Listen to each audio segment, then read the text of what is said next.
C'est une dentelle classique, un apron ovale blanc avec montée au point de bourdon sur une toile en lin. Voilà, il a fallu, pour créer le modèle, 24 heures au niveau de la mise en carte, c'est-à-dire le dessin, le patron, et après, la personne qui l'a fait, 120 heures a mis pour le terminer. Ici, nous sommes dans le square de Mick Fourisco, qui a tenu à ce que cet endroit soit rénové. C'est un endroit qui est très ancien, c'est des voûtes de la ville du Puy. Donc ici, nous faisons la salle de vidéo pour montrer le film de la dentelle, les techniques, l'origine. Donc ça, c'est à destination des visiteurs. Et c'est également un instant pour la pause pour les stagiaires qui viennent prendre un moment de repos pendant leur travail. Nous avons fait faire, Madame Fourisco a fait faire une fresque par une artiste du Puy-en-Velay pour améliorer les lieux qui sont encore plus jolis. Voilà, ça c'est du travail à l'ancien, c'est un ancien carreau pour faire de la dentelle au mètre avec la roue. Là elle est fixée, mais la roue tourne, le patron est fixé sur la totalité du rond de la roue et la dentelière croise ses fuseaux et fait avancer en bougeant les épingles en fonction du dessin qu'elle veut avoir. Donc ici on a du grain d'orge, une coquille. C'est traditionnel là et c'est relativement simple à apprendre. Ce sont les fondamentaux. Oui, tout à fait. Voilà. Donc les dentelières faisaient de la dentelle au mètre et il y avait énormément de dentelières au début du XXe siècle. C'était un complément de salaire pour elles. Elles faisaient ça quand il faisait pas beau, ou bien même elles faisaient sur leurs carreaux et elles faisaient ça en campagne, en gardant les bêtes. Ou sinon le soir, elles se retrouvaient dehors. Il n'y avait pas la télévision à l'époque. Et elles discutaient, elles faisaient couvige comme on appelle. Elles se retrouvaient dehors sur la place du village ou devant chez l'une d'entre elles.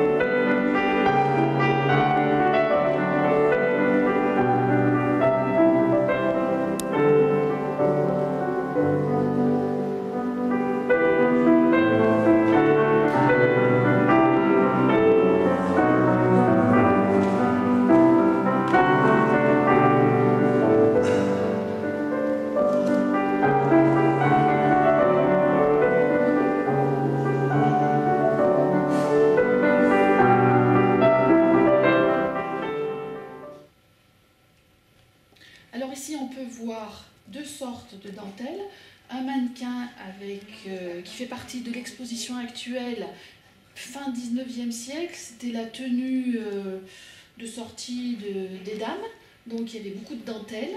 De l'autre côté, vous avez un châle qui a été exécuté cette année, un modèle qui est passé dans une des dernières revues, et donc on peut voir aussi qu'avec de la dentelle, on peut faire des bijoux. Ce collier est magnifique.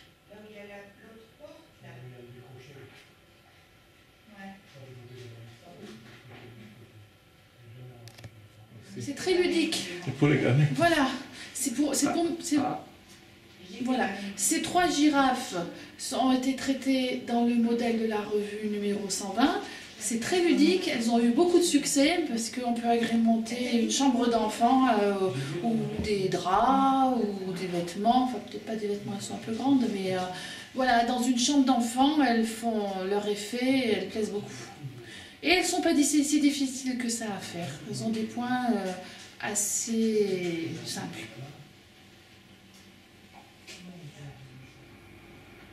Donc nous entrons dans la première partie au niveau de l'exposition. Chaque année, nous avons une exposition différente. Cette année, c'était la femme élégante et ses accessoires fin 19e, début 20e siècle. Nous avons des éventails, comment on appelle ça? Des ombrelles. Voilà, et plein de petites choses, des vêtements aussi, alors soit qui sont d'époque, soit qui ont été reproduits. Voilà, là c'est le début. Il y avait des mouchoirs pour les mariés, des mouchoirs pour les hommes, des cols, des choses comme ça. Des éventails aussi, il y a très beaux éventails qu'on verra un peu plus tard.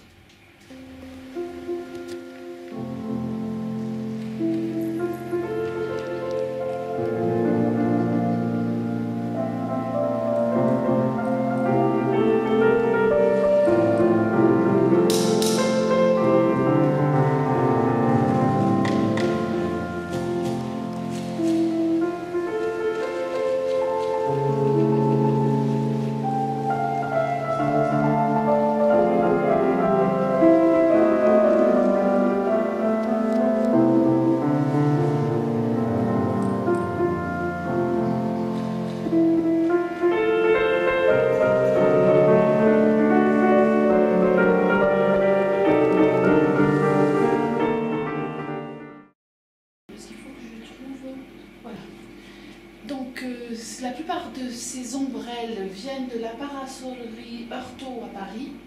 C'est un parasolier qui crée et qui aussi rénove. Ici, on a des modèles qui datent des ombrelles vers 1800-1900, avec des manches qui sont précieux. Il y a de l'ébène. Il y a des manches en sycomore ovalisées avec bagues en or. On a des manches en ivoire qui sont pliants. Suivant le modèle, il y en a qui étaient plus petites que d'autres, en fonction aussi de ce que pouvaient s'offrir les personnes. Nous avons aussi des tenues, des costumes qui sont d'époque sur les côtés.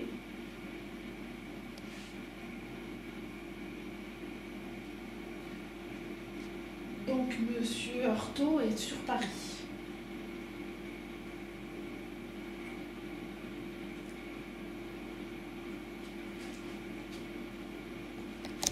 Et ces sur gants, le côté, vous avez les gants aussi, qui faisaient partie des accessoires de la femme élégante.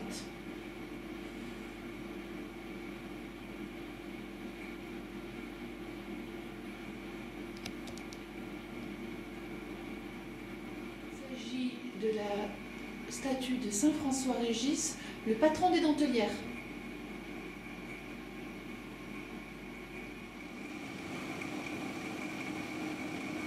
Deux autres costumes d'époque également. Par contre, les ombrelles qui sont sur le côté, la blanche et la noire, sont des modèles qui ont été créés par le Centre d'enseignement de la dentelle et parus dans la revue. Donc c'est beaucoup plus contemporain.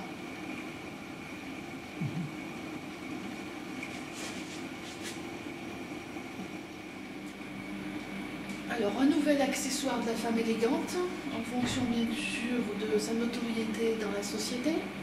Il était important d'avoir un éventail. Ceux-ci ont de très grande valeur. Ils sont montés sur des montures, il y en a en écaille de tortue. Sur le bas, nous avons des feuilles d'éventail. Et il était important pour la femme d'avoir un éventail parce qu'il y avait tout un code en fonction de la façon dont elle le tenait.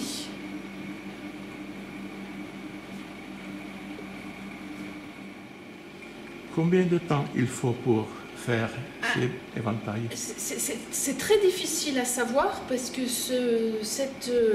celui-ci est fait en dentelle, il est monté sur de l'écaille, mais il y a aussi des plumes d'autruche. Il a une valeur exceptionnelle celui-ci, hein. Au niveau de l'assurance, c'est très très important. Il n'y en a pas d'autres comme celui-là. Les autres sont montés. Alors, il y a de la peinture sur soie avec. En fait, il y avait plusieurs méthodes sur les éventails. Il y a plusieurs artistes qui intervenaient, aussi bien des dentelières que des peintres. Et donc là, c'est sur de la monture en nacre.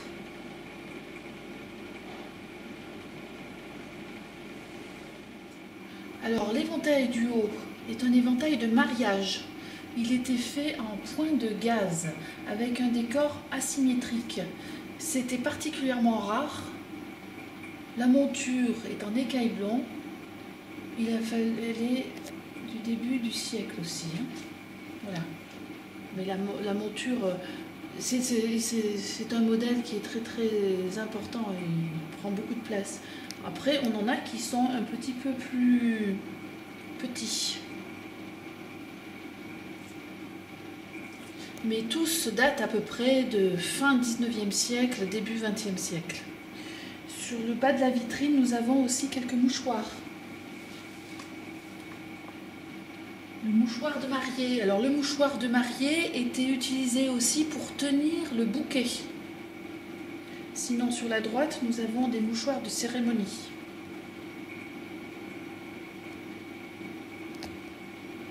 D'autres modèles, dont du point de Venise et de la Duchesse, toujours montés sur des montures de valeur, soit en écaille, soit en nacre. Travail très très fin.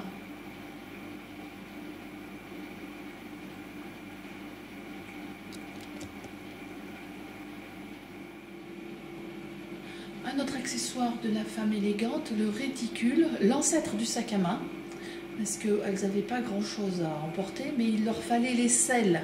Les selles, quand elles risquaient de perdre connaissance, vu qu'elles étaient très serrées dans leur corset, et il fallait toujours qu'elles aient quelque chose sur elles. Donc cet accessoire pouvait bien sûr être un accessoire élégant, fonction, bien entendu, toujours de leur place dans la société. Les femmes du peuple n'en avaient pas trop.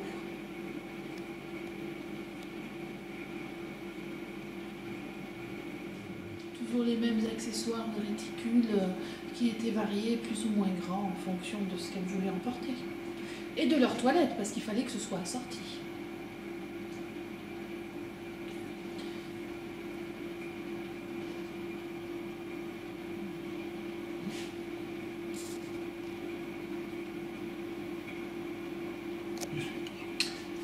Donc, une autre partie de la toilette, ce corsage est en mousseline de dentelle d'Irlande du 19e siècle. Très vaporeux.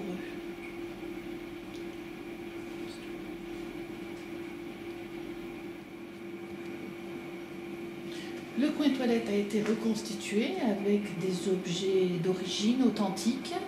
Donc on voit la Charlotte avec sa dentelle sur la tête. On voit le jupon qui a plusieurs niveaux de dentelle et plusieurs épaisseurs.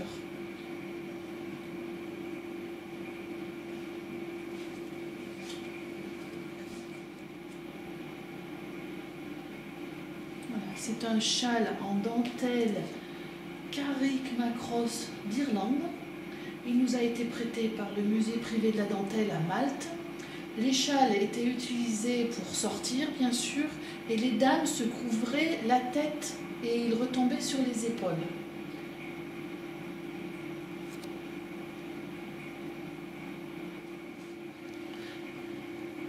Le corset, qui était agrémenté d'un peu de dentelle aussi, on peut appeler ça un instrument de torture à l'époque. Les pauvres dames, elles étaient serrées pour avoir une taille très fine. Et la libération de la femme leur a permis de mettre cet article, ce costume, cet instrument de toilette, enfin comment on veut dire. On ne s'en sert plus en tout cas, heureusement.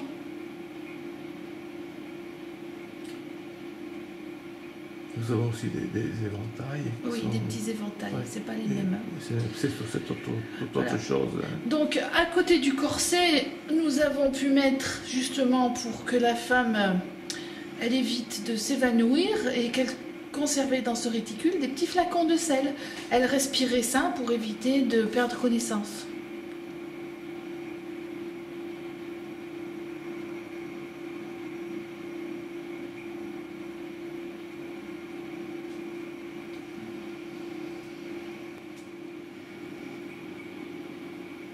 Encore des petites ombrelles montées avec un manche précieux selon le modèle. Et bien entendu, l'ombrelle à l'époque était surtout pour se protéger du soleil parce qu'il fallait garder le teint clair à l'époque. On se cachait du soleil. La mode d'aujourd'hui est tout à fait différente. Au contraire, on cherche à avoir bonne mine et être bronzé.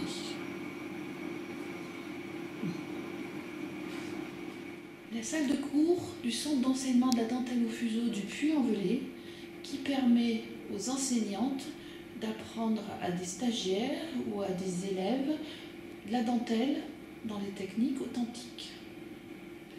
À l'heure d'aujourd'hui, beaucoup maintenant travaillent sur le carreau moderne à plat, ce qui permet de faire des choses beaucoup plus facilement au niveau des modèles, la création.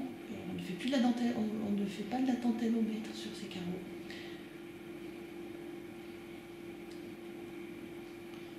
Bien que certaines travaillent encore sur le carreau traditionnel, il se fabrique encore des carreaux traditionnels. Nous montrerons plus tard les deux l'un à côté de l'autre, neufs. Il se fabrique encore des métiers traditionnels. Celui-ci est neuf, donc on travaille sur la roue. Les fuseaux pendent sur le devant. Donc il se fabrique des carreaux traditionnels, des carreaux à plat, et le centre dans sa boutique vend ces articles-là.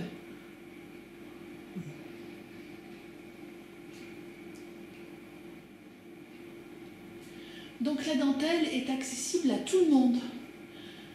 Il y a des enfants qui viennent le mercredi après-midi et qui viennent pendant plusieurs années et qui évoluent parce qu'on peut toujours apprendre. Nous avons aussi aménagé les locaux pour pouvoir accueillir les personnes en situation de handicap. Il y a des panneaux comment on appelle ça ? Les panneaux acoustiques. Il y a aussi... Ils sont en hauteur. Hein? Ils sont en hauteur pour absorber le bruit. Les personnes qui sont malentendantes, c'est plus pratique pour eux. Oui. Pour les visites, on est équipé de casques audio pour que les gens puissent se rendre compte. Et au niveau des personnes qui sont malvoyantes, il y a aussi des clous podotactiles au sol, des panneaux en braille qui peuvent leur permettre de se reconnaître. Oui. Donc tout le monde peut faire. Tout le monde peut faire. Tout le monde peut faire handicapé sur les. Voilà. Le centre accueille des élèves ici, mais aussi a mis en place des cours par correspondance que les gens peuvent apprendre la dentelle à des kilomètres. Même à l'autre bout du monde, on a des élèves qui apprennent. Elles font des exercices. Les envoient à la correction, les enseignantes leur retournent leurs exercices avec les corrections à apporter.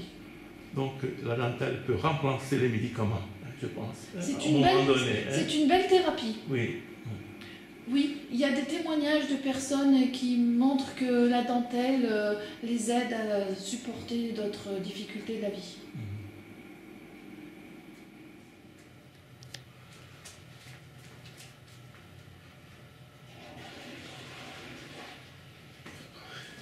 Je reviens.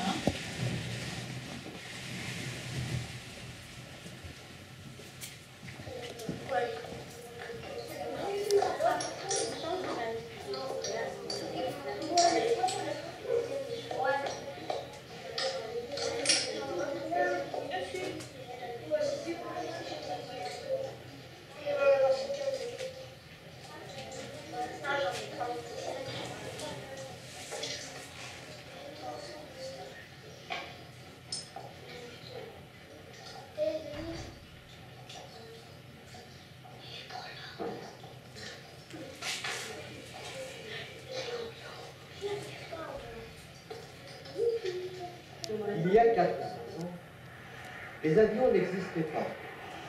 Bien entendu. Les voyages étaient très longs. Et il n'était pas question de prendre le train, qui lui non plus n'existait pas. Les moyens de transport étaient réduits à leur simple expression.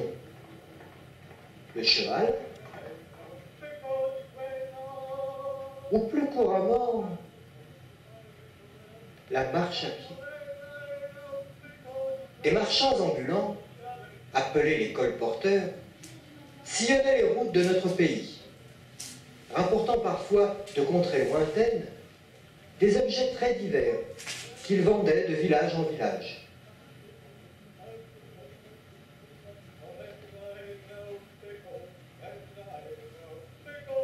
Il y avait, figurant en bonne place, des pièces de dentelle venant d'Italie.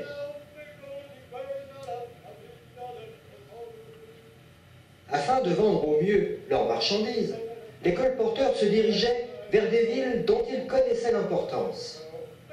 C'est ainsi que beaucoup allèrent au Puy, étape importante, vers Saint-Jacques-de-Compostelle, et très grand centre religieux où avaient lieu de nombreux pèlerinages.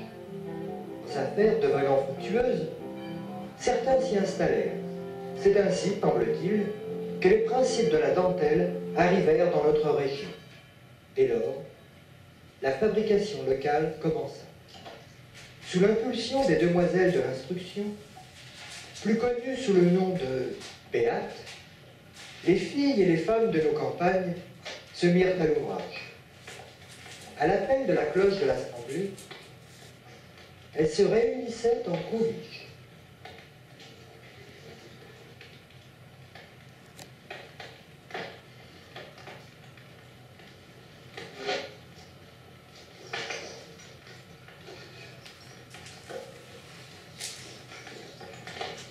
C'est cette main-d'œuvre féminine, essentiellement paysanne, qui favorisa le développement et le rayonnement de la dentelle.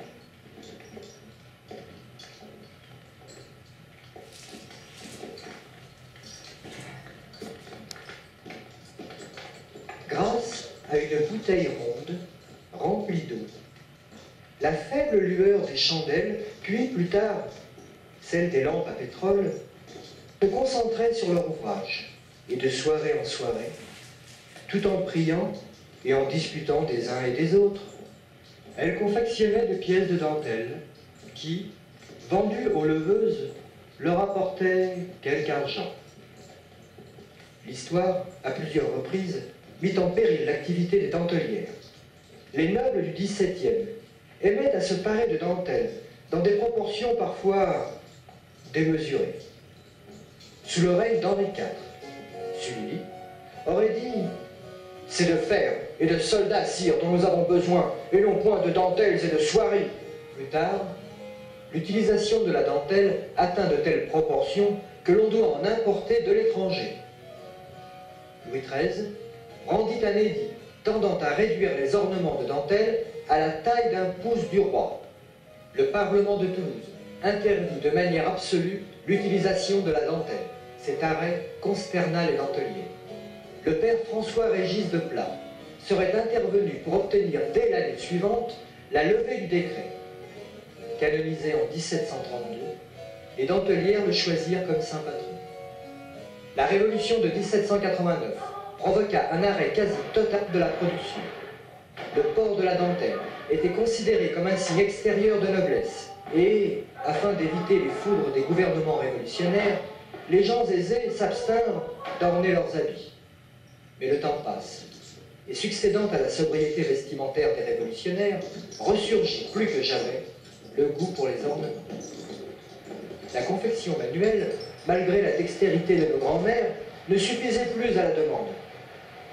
Les frères Malher inventèrent le premier métier à dentelle mécanique en 1890. 5 ans plus tard, les premiers métiers à dentelle arrivèrent au prix. À partir de là, le bruit assourdissant des ateliers de dentelle emplit la région. Aux alentours des années 1920, l'on compte jusqu'à 120 usines dans tout le département.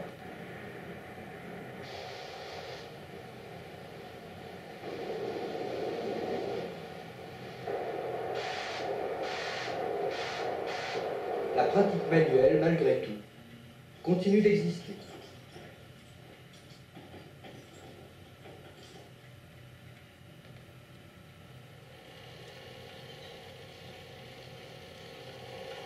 Après quelques balbutiements, c'est l'arrivée des temps modernes. Et avec eux, des modes nouvelles qui n'utilisent plus les dentelles finement ouvragées. Les jeunes femmes d'alors délaissèrent les couviges qui peu à peu s'éteignirent. La dentelle mécanique, faute d'adaptation et d'idées nouvelles, ralentit, elle aussi.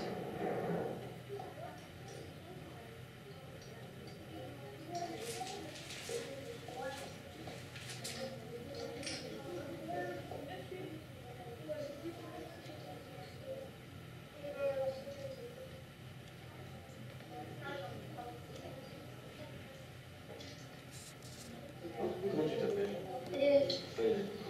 Tu fais la dentelle depuis quand? Depuis lundi. Depuis lundi? Dernier. Le premier cours que vous avez fait? Le deuxième. Deuxième cours? Et tu travailles avec combien de tutos? 10. 10. Et bientôt tu vas passer à plus? 18. 18? Comme ton collègue là? Et quand tu arriveras au bout là, du dessin, qu'est-ce que tu vas faire? J'ai attaqué un autre que j'avais fait, que le dessin, c'était sur l'année dernière. L'année dernière? Et qu'est-ce que c'est ton dessin que tu vas faire? Je crois que c'est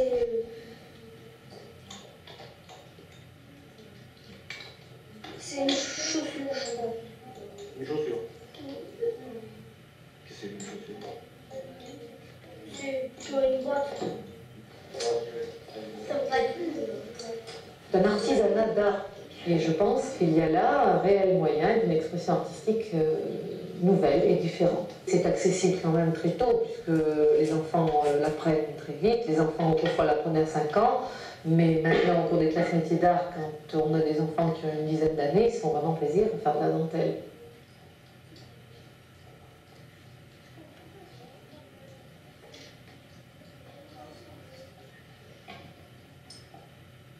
Tu m'as dit que tu avais combien de fuseaux là?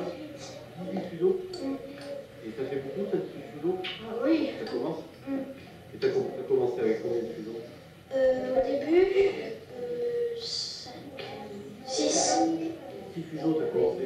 Et après j'en ai fait 10 et là ça fait 18. Et pourquoi il t'en faut plus maintenant? Bah parce que je m'améliore Ah, tu t'améliores. Déjà, tu as déjà amélioré. depuis longtemps. Ça fait longtemps. D'accord. Et tu vas faire tout de la même couleur? Oui, Et le dessin, c'est toi qui l'as fait ou qui c'est qui oui, l'a c'est fait? moi qui l'ai fait au début. C'est toi qui l'as fait et les monitrices, elles ont fait les trous. Oui. D'accord. Et après, tu vas être obligé de prendre plus de fuseaux ou tu vas aller comme ça Et ben après j'ai un dessin à faire. Après je vais aller encore plus vite. Tu vas aller encore plus vite?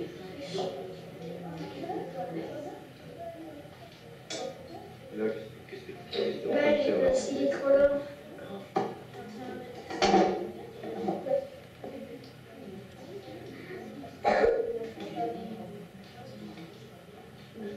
programme qu'on leur propose aux classes métiers d'art et d'intervention en école, c'est aussi apprendre les points de base, visualiser les déplacements des fuseaux dans l'espace, et ça les aide sur le plan corporel. Il y a tout un tas de bienfaits dans l'apprentissage de dentelle. Et puis, ils apprennent à maîtriser ces points de base. Et pour eux, c'est terriblement important. Et donc, on leur fait faire un petit motif. On leur le fait souvent dessiner et on le met en carte après. Donc, ils ont le plaisir de voir que leur dessin devient du film.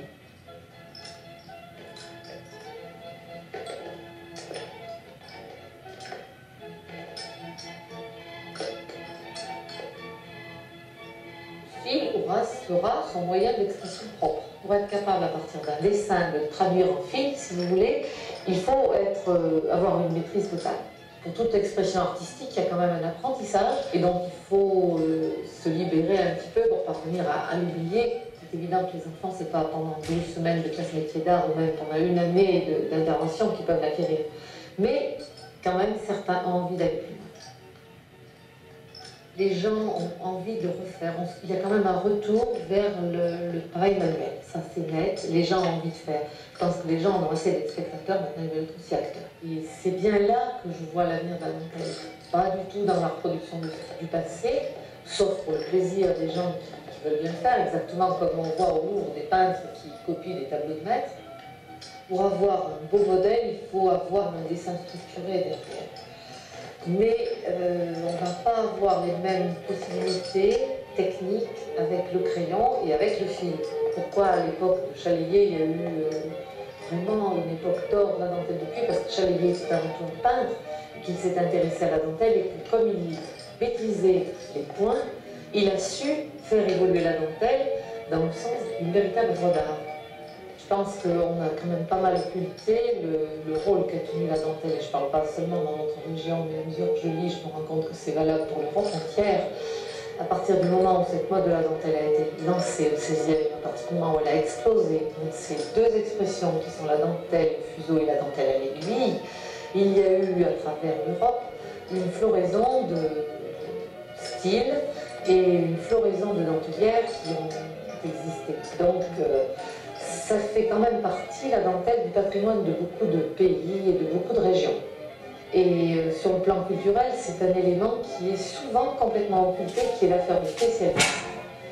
Et c'est dommage, parce que c'est une expression artistique qui en vaut bien d'autres, et où il y a vraiment des chefs-d'œuvre aussi, et non seulement des chefs-d'œuvre esthétiques, mais aussi des chefs-d'œuvre du savoir-faire.